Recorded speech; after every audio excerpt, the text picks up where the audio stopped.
Hello everyone, welcome to Sankalp Learning Solutions.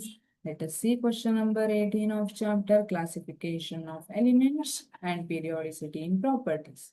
Which of the following elements has greatest tendency to lose electron? ಯಾವುದು ಕೊಟ್ಟಿರೋದ್ರಲ್ಲಿ ಈಸಿಯಾಗಿ electron ಅನ್ನ ಕಳ್ಕೊಳ್ಳುತ್ತೆ ಅಂತ ಕೇಳ್ತಿದ್ದಾರೆ.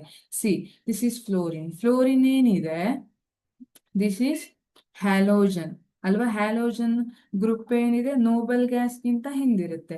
So noble ಗ್ಯಾಸ್ಗಿಂತ ಹಿಂದಿದೆ ಅಂದ್ರೆ ಒಂದು ಇಲೆಕ್ಟ್ರಾನ್ ಸಿಕ್ಕರೆ ನೋಬಲ್ ಗ್ಯಾಸ್ ಇಲೆಕ್ಟ್ರಾನ್ ಕಾನ್ಫಿಗರೇಷನ್ ಹೋಗುತ್ತೆ. ಸೊ ಇದು ಇಲೆಕ್ಟ್ರಾನ್ ಅನ್ನ ಕೊಡೋಕೆ ರೆಡಿ ಇರೋದಿಲ್ಲ. Option A is wrong. Option B francium ಕೊಟ್ಟಿದ್ದಾರೆ. Francium is alkali metal. ಅದು ಬಾಟಮ್ ಅಲ್ಲಿ ಇರುತ್ತೆ. ಅಲ್ಕಲಿ ಮೆಟಲ್ ಇದೆ, ಬಾಟಮ್ ಅಲ್ಲಿ ಇರುತ್ತೆ. ಅಂಡ್ ಅಲ್ಕಲಿ ಮೆಟಲ್ ಅಂದ ತಕ್ಷಣ ಇಲೆಕ್ಟ್ರಾನಿಕ್ ಕಾನ್ಫಿಗರೇಷನ್ ಏನ್ ಬರುತ್ತೆ? ಔಟರ್ ಇಲೆಕ್ಟ್ರಾನಿಕ್ ಕಾನ್ಫಿಗರೇಷನ್ S1 ಬರುತ್ತೆ. Since it belongs to 7th period 7s1 ಬರುತ್ತೆ.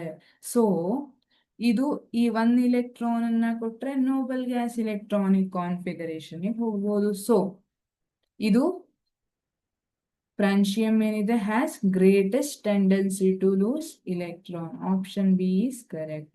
Option C sulfur is wrong. Sulfur electron ಅನ್ನ easily ಬಿಟ್ಟುಕೊಡೋದಿಲ್ಲ. Beryllium wrong. So the correct option is francium. Thank you.